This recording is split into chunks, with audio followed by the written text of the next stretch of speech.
नमस्कार दोस्तों, ज्ञान होना चाहिए चैनल पे आप सुन रहे हैं जैस्मीन की जुबानी मुंशी प्रेमचंद की कहानी माँ। नमस्कार साथियों, ज्ञान होना चाहिए चैनल पे आप सभी का बहुत बहुत हार्दिक अभिनंदन है। मुंशी प्रेमचंद की जो कहानी आज मैं आपके सामने लेके आई हूँ उसका शीर्षक है माँ। करुणा घर की सफाई पुताई में लगी थी और बहुत मेहनत से अपने घर को सजा रही थी। बार बार नई नई चीज़ें लाके लगाती, कभी चित्र, कभी गुलदस्ते और कभी कुछ और अपने छोटे बच्चे को भी उसी बीच खिलाती पिलाती और उससे दुलार करती। इस तरह से वो बहुत खुश थी। खुश होती भी क्यों ना, क्योंकि 3 दिन बाद उसके पति कैद से घर वापस आ रहे थे। उसके पति का नाम आदित्य था और वो अपने पति के लिए स्वागत सत्कार करना चाहती थी और साथ ही बहुत खुश भी थी, क्योंकि जब से वो गए थे तब से उस बच्चे तक का मुंह उन्होंने ना देखा था। और वो अपने पति के लिए 2 जोड़ी नई धोतियाँ लाई, नया जोड़ा कुर्तों का लेके आई और बहुत से तोहफे छोटे छोटे उनके लिए लेके आई और छोटे बच्चे के लिए टोपियाँ और सूट सिलवाए। इस तरह वो बहुत खुश थी और पति की वापसी की कल्पना मात्र से ही उसका मन बहुत खुश था और बार बार बच्चे को चूम लेती, उसको गोदी में उठाती और पति का तस्वुर करके बहुत खुश थी। उसका पति बहुत खूबसूरत नौजवान था। उसका तेजपूर्ण चेहरा और मुस्कुराता हुआ चेहरा बार बार उसकी आंखों में तैर रहा था। उसकी छवि बहुत मोहक थी, किसी को भी लुभाने के लिए काफ़ी थी। ऐसे करते करते 2 दिन बीत गए। तीसरे दिन सवेरे से ही वो द्वार पर आके खड़ी हो गई और बार बार बच्चे से भी कहती कि तुम्हारे पिताजी अब आ रहे होंगे। बच्चा जिज्ञासा से सड़क की तरफ देखने लगता और दोनों माँ बेटे अपने आदित्य का इंतज़ार कर रहे थे। शाम हो चली थी। किसी काम से करुणा ने वापस जाना चाहा घर के अंदर, क्योंकि अभी तक आदित्य ना आए थे और ना उनका कहीं अता पता था। तो देखती क्या है कि बहुत दूर से एक पुरुष लाठी टेकता हुआ धीरे धीरे सड़क से इसी तरफ चलता हुआ आ रहा था। वो देखने लगी कि बहुत देर से तो कोई सड़क पे दिखा ना था, अब ये कौन चला आ रहा है। उस इंसान की कमर झुकी हुई थी, शरीर जर्जर था और चेहरा भी नीचे झुका हुआ था। वो लाठी को टेकता हुआ धीरे धीरे पास आता जा रहा था। चाल ढाल से बहुत बूढ़ा प्रतीत होता था और लड़खड़ा के चल रहा था। शायद बीमार था या कुछ और परेशानी थी उसके साथ। करुणा देखती रही और वो नज़दीक आता रहा। जब वो बहुत नज़दीक आ गया तो करुणा ने देखा कि जिसका वो इंतज़ार कर रही थी वो उसका आदित्य ही था, उसका पति। तुरंत वो उसके पैरों में झुक गई और जार जार रोने लगी और उसको लेकर घर के अंदर गई। और आदित्य ने करुणा की तरफ मुस्कुरा के देखा और चरपाई पर बैठ गया।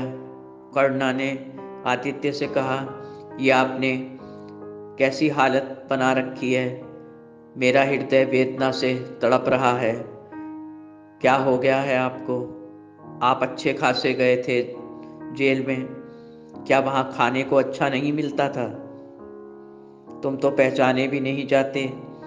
आदित्य ने शांत होने का इशारा करते हुए कहा, कुछ नहीं करुणा, परेशान ना हो, थोड़ा सा दुबला हो गया हूँ। अब तुम्हारे हाथ का अच्छा अच्छा खाना खाऊंगा तो फिर स्वस्थ हो जाऊंगा, चिंता ना करो। करुणा ने कहा, तुम्हारे सभी साथी कहाँ गए जो हर वक्त तुम्हें घेरे रहते थे और तुम्हारे बिना उनकी सुबह शाम ना होती थी। और दोस्तों, ज्ञान होना चाहिए चैनल पर आप सुन रहे हैं जैस्मीन की जुबानी, मुंशी प्रेमचंद की कहानी माँ। हर वक्त तुमको बुलाने घर तक आते थे, तुम्हारे बिना कहीं जाते नहीं थे। वो सब क्या हुए? तुम कैसे अकेले आ रहे थे? मैं समझ नहीं पा रही हूँ। आदित्य बोले, करना, जेल जाते ही सबने मुझसे मुंह फेर लिया और अब ऐसा कर, बाकी बातें मैं तुझे बाद में बताऊंगा। मैं सवेरे से चलता रहा हूँ घर आने के लिए, तो बहुत थक गया हूँ। मेरा शरीर दुख रहा है करुणा, मैं थोड़ा लेटना चाहता हूँ। करुणा ने कहा, लेट जाना, पहले हाथ मुंह धो के कुछ खा लीजिए ताकि बदन में कुछ ताकत आए। आप भूखे भी होंगे, सवेरे से आपने कुछ खाया नहीं होगा।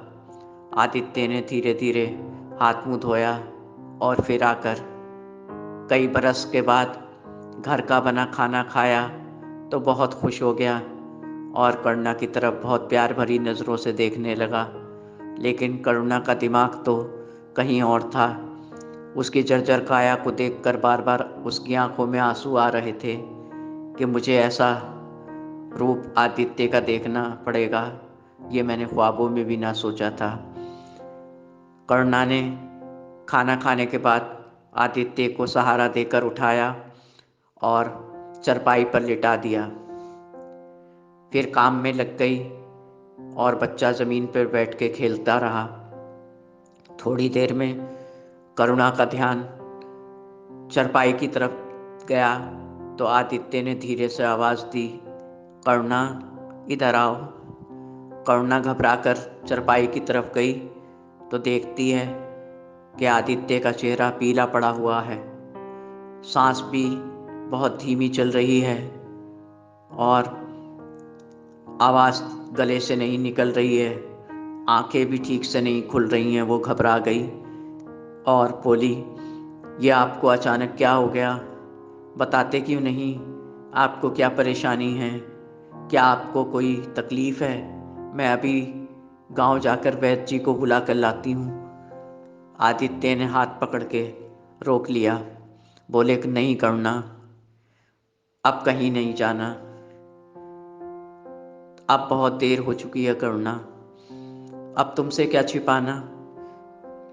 जेल में मैं बहुत अकेला हो गया था, तुम्हारी चिंता थी और इस होने वाले बच्चे की, जो कि मेरे जेल जाने के 3 महीने के बाद हुआ। तुम कैसे अकेले परेशान होती रही, घर के बारे में सोच के, तुम्हारे लिए सोच के, इस बच्चे के लिए सोच के मैं तड़पता रहा। ज़्यादा सोचने से मेरी तबीयत खराब रहने लगी, खाना पीना कम होता गया, सब संगी साथी छूट गए तो दिल और परेशान हो गया। इस तरह से तन्हा हो गया मैं। करुणा, मुझे जेल में रहकर तपेदिक हो गई है। मेरा बहुत इलाज चला वहाँ और कई बार कई महीने में वहाँ जेल के अस्पताल में भर्ती भी रहा, लेकिन कोई दवा अब कारगर नहीं रही। डॉक्टरों ने भी जवाब दे दिया कि अब आप ना बचोगे। मरते मरते कई बार बचा, लेकिन शायद मेरी सांसें तुम्हारी और इस बच्चे की सूरत देखने के लिए बाकी बची थी। करुणा, अब कहीं ना जाओ, मेरे पास बैठो और इस बच्चे को मेरे पास लाओ, इसको मैं प्यार कर लूँ। मेरे पास वक्त नहीं है। करुणा जार जार रोए जा रही थी। बोली, मैंने इतनी तकलीफ़ें आपकी गैरहाजिरी में इसलिए उठाई थी कि फिर से हम साथ होंगे और अच्छी ज़िंदगी जिएंगे, लेकिन इसलिए नहीं कि बिछड़ जाएंगे, आप ऐसी बातें ना करें, और बच्चे को प्रकाश के पास बैठा दिया। बच्चा भी रोए जा रहा था। दोस्तों, ज्ञान होना चाहिए चैनल पर आप सुन रहे हैं जैस्मिन के मधुरमयी आवाज में मुंशी प्रेमचंद की कहानी माँ। और कुछ समझ ना पा रहा था क्योंकि वो छोटा था। प्रकाश ने बच्चे को चूम लिया और प्रकाश ने करुणा से एक वादा लिया कि मेरे बाद इस बच्चे को कोई परेशानी ना होने देना करुणा, और इसको पिता का भी प्यार देना। करुणा ने उसके होठों पे अपना हाथ रख दिया। भगवान के लिए ऐसी बातें ना कीजिए, आपको कसम है। देखिए, जब आप जेल में थे तब भी मैंने अपना फ़र्ज़ बहुत अच्छे से पूरा किया और इसको आपका भी प्यार दिया। अब भगवान के लिए ऐसी बातें ना कीजिए। और ये कहकर आदित्य के पैरों में लिपट गई और ज़ार ज़ार रोने लगी। मुझे अकेला छोड़ने की बात भी ना कीजिए, मैं सह ना पाऊँगी। सिर्फ इसी आस पे जी रही थी कि आप वापस आएंगे और घर को और हम सबको संभाल लेंगे। अब ऊपर वाले के लिए हम पे रहम कीजिए, ऐसी बातें ना कीजिए। थोड़ी देर के बाद रो के जब उसने अपना चेहरा उठाया और आदित्य की तरफ से कोई हलचल ना देखी, तो आदित्य के पास जाके खड़ी हुई चेहरे की तरफ तो देखा, आंखें खुली की खुली थीं और आदित्य इस दुनिया से बहुत दूर जा चुका था। प्राण पखेरु उड़ चुके थे।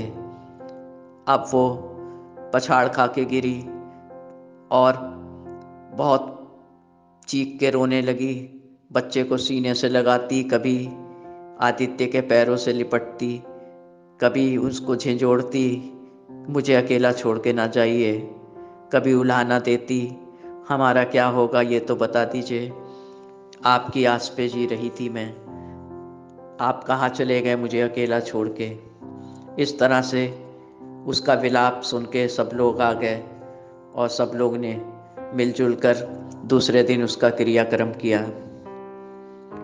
धीरे धीरे 7 साल बीत गए। अब वो बच्चा जिसका नाम प्रकाश था 10 साल का हो चुका था। बच्चा बहुत रूपवान, बलिष्ठ और प्रसन्न मुखमंडल का स्वामी था। करुणा उसका बहुत ख्याल रखती थी। बाप की छवि उसमें दिखाई देती थी और अपनी जान से ज़्यादा उसको प्यार करती थी। उसने कई गाय भैंसें खरीद ली थी और उन्हीं का दूध और मक्खन, मट्ठा, दही बेचकर इस बच्चे के पालन पोषण को अच्छी तरह करती थी। एक शाम की बात है, वो गाय भैंसों के लिए सानी पानी कर रही थी कि एक भिखारिन द्वार पे आके कुछ मांगने लगी। छोटे बच्चे को, प्रकाश को कुछ शरारत सूझी। उसने एक कटोरे में भूसा भर के भिखारिन की झोली में डाल दिया। भिखारिन तड़प उठी क्योंकि उसमें करीब पाव भर आटा था जिससे वो शाम को रोटी बनाती, लेकिन अब भूसा मिल जाने के कारण अब कुछ नहीं हो सकता था। भिखारिन जार जार रोने लगी। तभी करुणा का ध्यान गया कि कोई द्वार पे रो रहा है। प्रकाश दौड़ के छिप गया और करुणा ने आकर भिखारिन से पूछा, अम्मा जी, आप क्यों रो रही हैं? क्या कष्ट है आपको? भिखारिन ने सारी बात कह सुनाई कि तुम्हारे बेटे ने मेरे भीख मांगने पे मेरे थोड़े से आटे में एक कटोरा भूसा मिला दिया है। अब मैं क्या खाऊंगी? मैं भूखी रहूंगी रात भर। सुबह से तो मैं भूखी थी। करुणा को बहुत गुस्सा आया। करुणा ने उसी समय भिखारिन को चुप कराया और अंदर से ढेर सारा अनाज लाके उसकी झोली में डाला और माफ़ी मांगी और उसको विदा किया। भिखारन के जाने के बाद करुणा को बहुत खेद हुआ इस बात का कि बाप इतना दयालु हृदय का स्वामी था। दोस्तों, ज्ञान होना चाहिए चैनल पर आप सुन रहे हैं जैस्मिन की जुबानी मुंशी प्रेमचंद की कहानी माँ। और ये बेटा बिल्कुल अलग नेचर का है। उसने प्रकाश को बहुत डांटा तो प्रकाश ने कहा कि माँ, ये कोई अच्छी बात है कि रोज़ रोज़ हमारे द्वार पे आके ये भीख मांगती है। माँ ने समझाया कि बेटा, जिनके पास कुछ होता नहीं है वही लोग भीख मांगते हैं, किसी को शौक नहीं होता भीख मांगने का। कई जगह तो भीख नहीं मिलती, दुत्कार दिए जाते हैं, इनकी भी इज्जत होती है।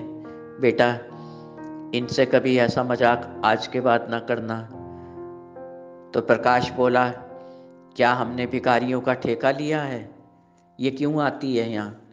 क्या हमारे पास फालतू सामान रखा है या अन्न रखा है जो इसको देते रहेंगे, या इन्हीं के लिए तुम कमाती हो जो इसको रोज़ पैसे दिया करें? करुणा ने कहा कि बेटा, इतनी गलत बातें दिमाग में ना सोचा करो, अभी तुम छोटे हो, तुम्हारी उम्र मात्र 10 साल की है, तुम्हें बहुत आगे तक जाना है। तुम्हारे पिता बहुत दयालु इंसान थे, वो तो सबके ऊपर खर्च कर दिया करते थे, चाहे उनसे कोई मांगे या ना मांगे। और तुम ऐसी बातें ना करो बेटा, अच्छे बच्चे बनो। और तुम्हें मैं इतने अच्छे स्कूल में पढ़ा रही हूँ, इसलिए नहीं कि तुम ऐसी बातें करो। इस तरह से उसने प्रकाश को बहुत अच्छी तरह समझा दिया। कुछ दिन के बाद सिंध में बाढ़ आई तो वहाँ सैकड़ों लोग घर से बेघर हो गए, घरों में पानी भर गया और जगह जगह उनकी सहायता के लिए लोग आगे आने लगे। कोई किसी तरह से सहायता करता, कोई किसी तरह से कैंप लगने लगे। तो प्रकाश के विद्यालय में भी, जिसमें वो पढ़ता था, एक सेवा समिति बनाई गई कि जितने भी लोग घर से बेघर हैं उनकी मदद की जाए, और पैसे इकट्ठा करके सामान खरीदा गया जो कि उन तक पहुंचाए जाने का काम सेवा समिति को सौंप गया।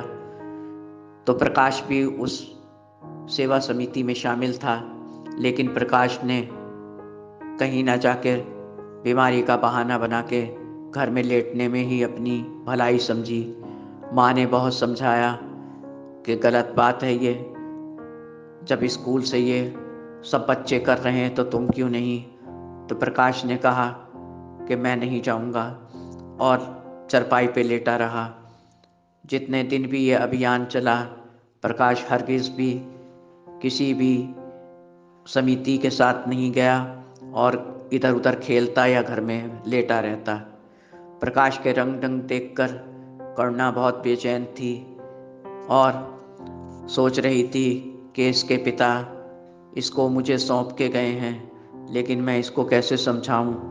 ये तो दिन ब दिन बिगड़ता जा रहा है।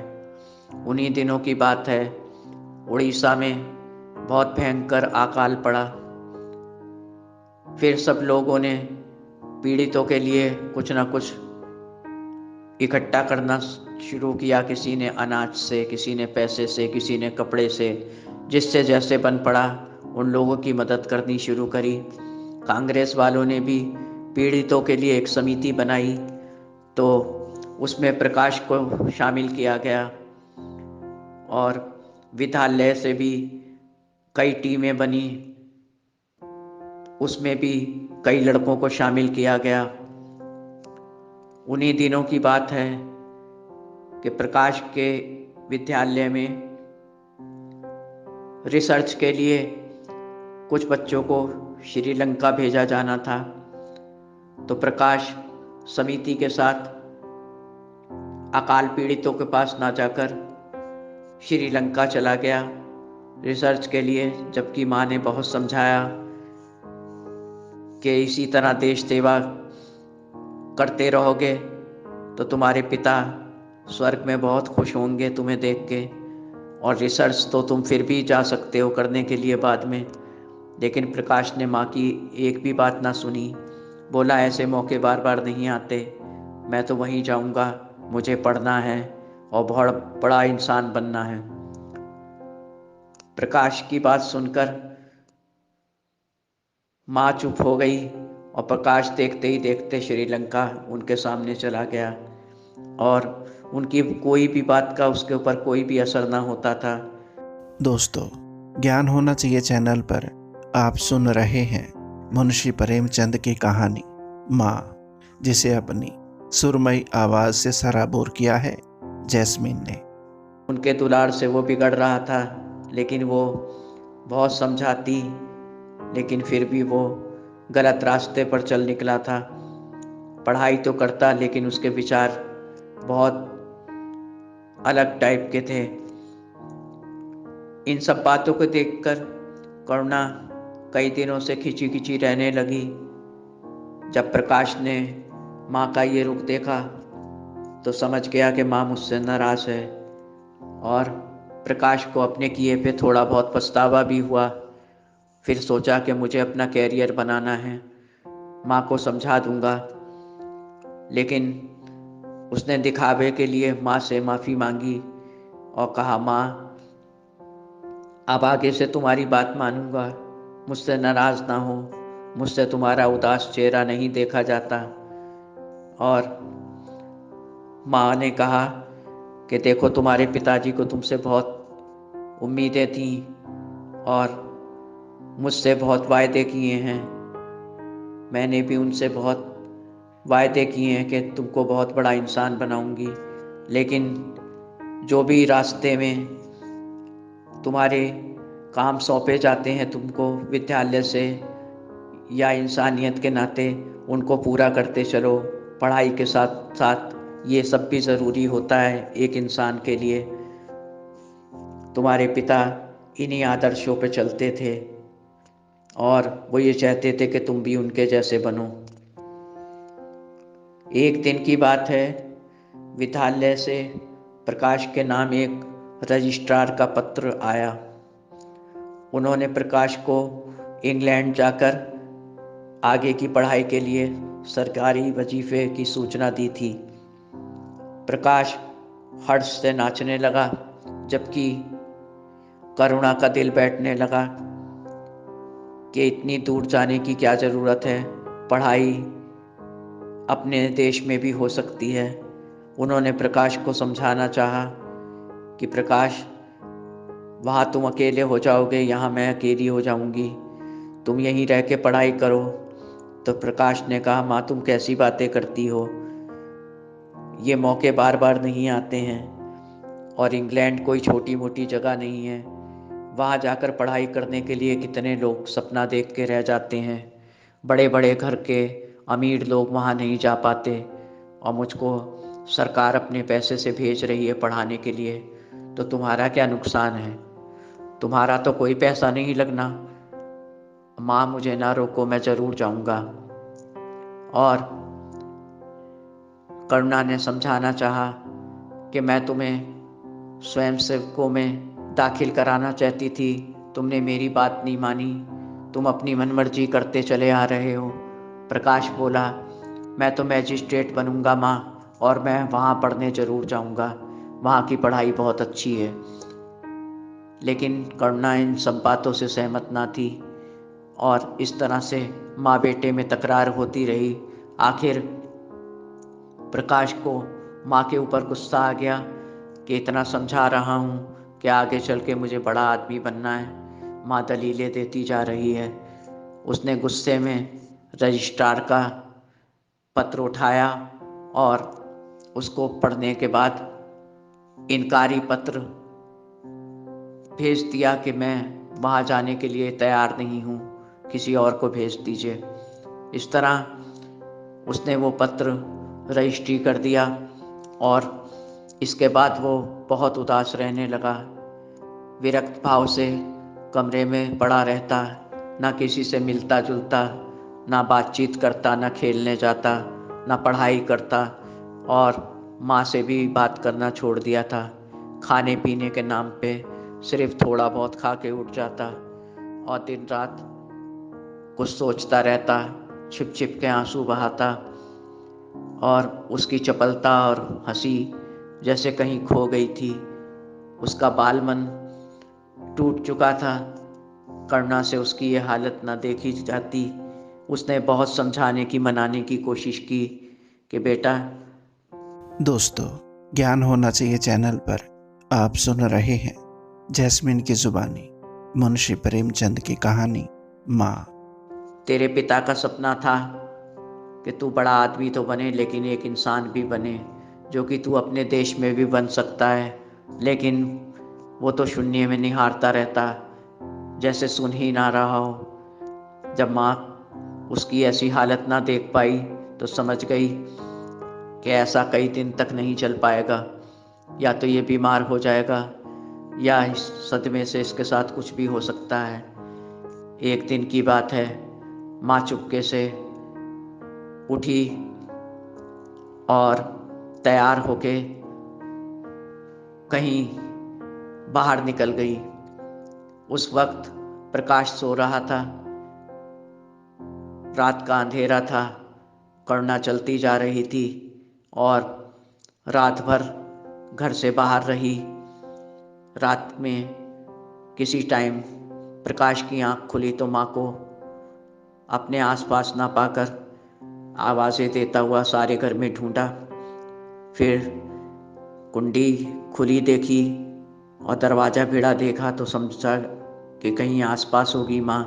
उसने बाहर जाके भी आवाज़ दी, लेकिन रात का गहन अंधकार था, सन्नाटा था। उसकी आवाज़ का भी कोई असर ना हुआ। माँ थी नहीं तो जवाब कौन देता। वो द्वार बंद करके चरपाई पे बैठ के रोने लगा। उसके दिल में उल्टे सीधे ख्याल आने लगे कि माँ कहाँ चली गई मुझे छोड़ के। और मैंने भी तो माँ के साथ बहुत ज़्यादती करी।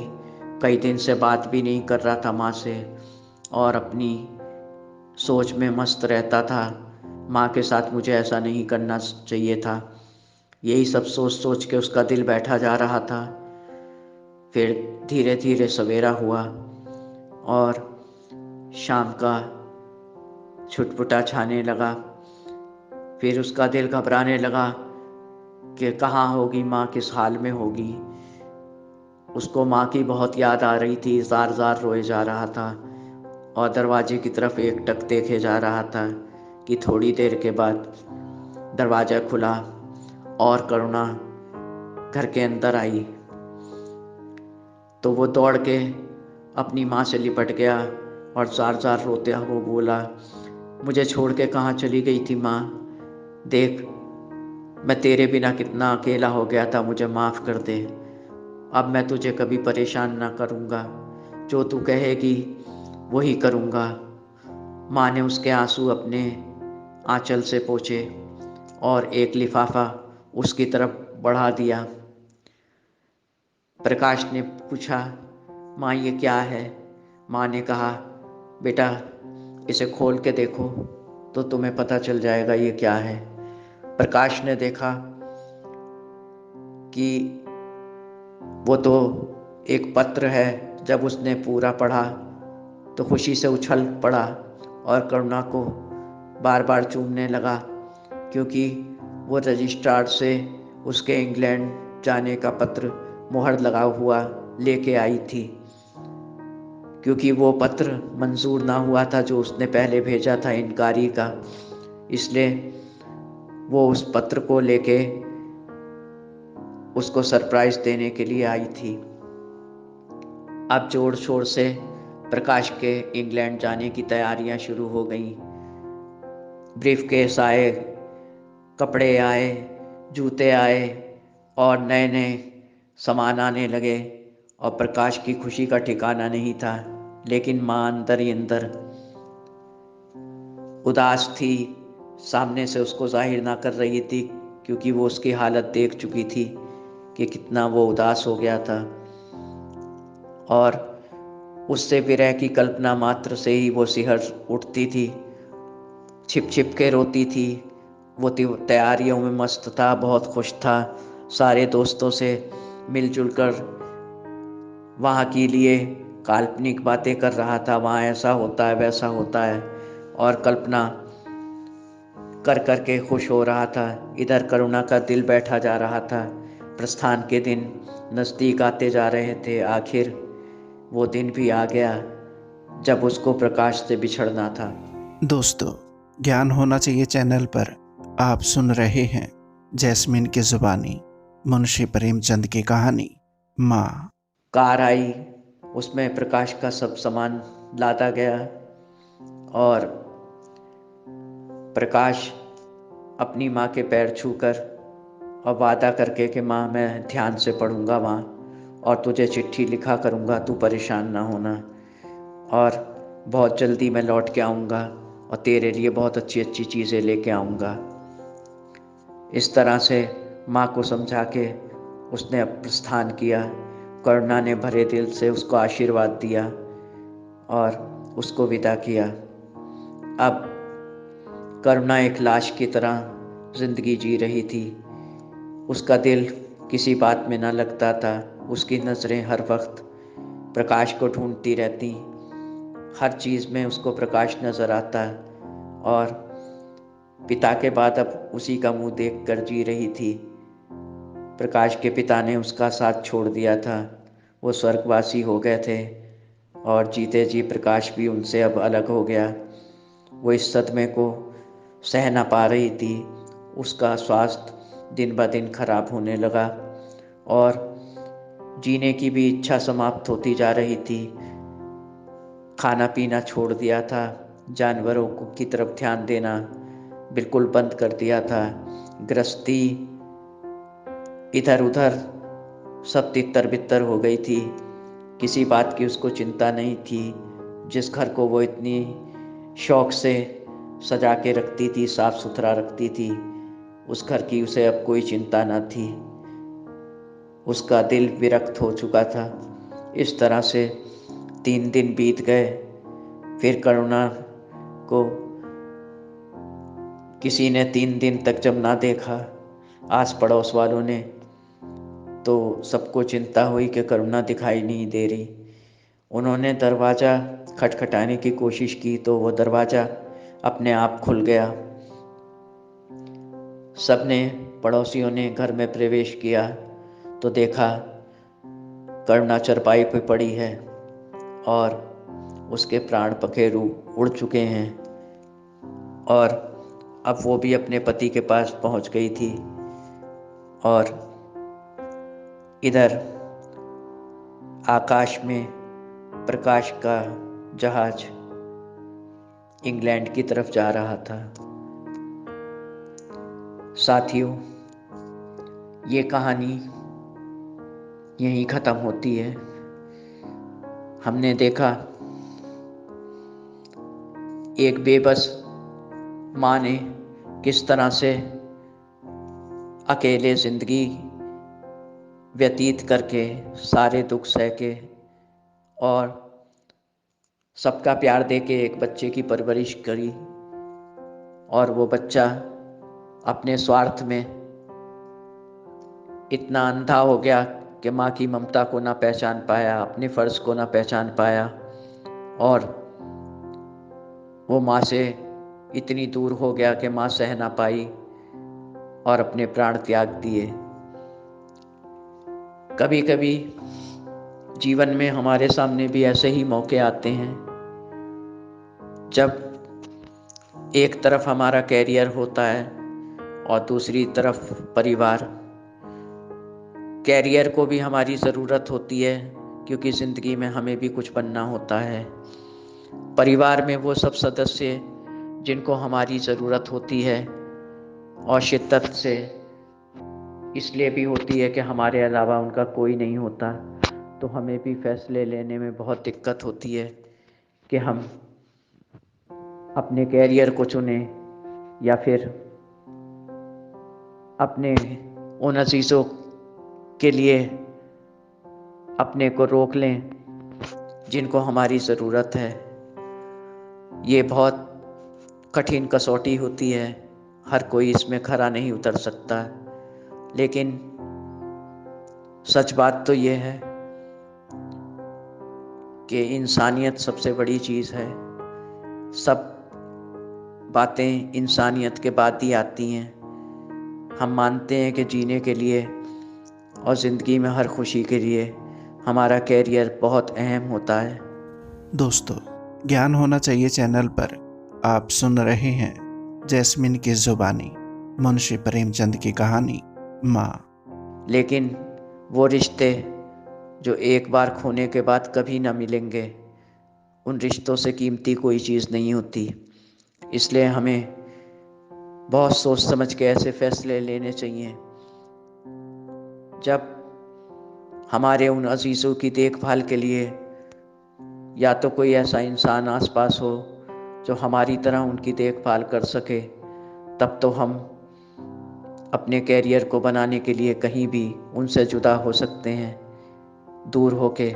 लेकिन अगर कोई विकल्प नहीं तो हमें उनके साथ ही रह के उनकी भी देखभाल करनी चाहिए और अपनी भी कैरियर के लिए कोई विकल्प चुनना चाहिए जो वहाँ रह के ही, उनके पास रह के ही पूरा कर सकें। साथियों, यही समय की मांग है और यही हमारा फ़र्ज़ है, यही हमारी इंसानियत है, क्योंकि घर वालों को हमसे बहुत उम्मीदें होती हैं। वो बचपन से हमको पाल पोस के इतना बड़ा करते हैं, तो हमारा भी कुछ फ़र्ज़ बनता है कि जब वो बेबस हो जाते हैं, उनकी उम्र ढल जाती है, तो हम भी उनको सहारा दें। यही वक्त का तकाज़ा होता है। इसलिए अपने फ़र्ज़ से कभी हम सब पीछे ना हटेंगे। हमेशा अपने उन अजीज़ों के लिए जिनको हमारी ज़रूरत है हमेशा उपलब्ध रहेंगे। साथियों, अगर आपको मेरी कहानी पसंद आई हो तो प्लीज़ इसे लाइक करिए, सब्सक्राइब करें और शेयर करें। आप सबके लिए मेरी ईश्वर से यही प्रार्थना है, आपको हमेशा सुखी और प्रसन्न जीवन दे, हमेशा खुशियाँ आपकी झोली में भरी रहें, किसी बात से आपको तकलीफ़ ना हो, आपका स्वास्थ्य उत्तम रहे और आप फले फूलें और कामयाबियों को छुएं और हंसते मुस्कुराते हुए अपने अजीज़ों के प्रति उन फ़र्ज़ों को पूरा करें जिनके लिए हमें ईश्वर ने मुकर्रर किया है और हमारे घर वालों को हमसे उम्मीदें हैं। हम कभी भी अपने स्वार्थ के लिए सिर्फ़ अपने बारे में ना सोचें, जिनको हमारी ज़रूरत है उनकी तरफ भी ध्यान दें। यही मेरी दुआ है और ईश्वर से प्रार्थना है कि इन सब बातों के लिए हमको और आपको और सबको बहुत सी ताकत दे, हौसला दे, जोश दे, ताकि हम अपने फ़र्ज़ को अच्छी तरह निभा सकें। इसी के साथ फिर बहुत जल्दी मिलेंगे साथियों। अगली कहानी तक के लिए मैं आपसे विदा लेती हूँ। आपकी अपनी जैस्मीन। धन्यवाद।